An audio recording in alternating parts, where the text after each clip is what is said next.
This afternoon at 3:30 p.m., the Office of the Secretary General received a second impeachment complaint against Vice President Sara Duterte, filed by members of various people's organizations.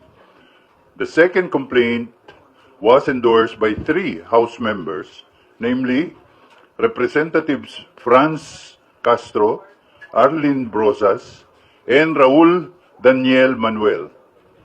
As mandated by Article 11 on accountability of public officers, particularly Section 3 of the 1987 Philippine Constitution, the House of Representatives will process this complaint in accordance with the rules of procedure in impeachment proceedings. The Secretary General shall transmit to the Office of the Speaker all the complaints filed.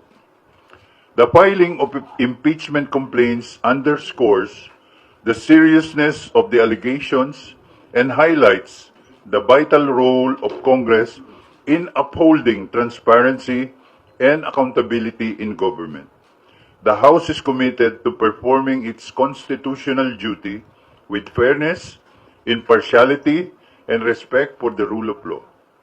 We assure the public that this process will be conducted with integrity, guided by the principles of due process and adherence to the Constitution.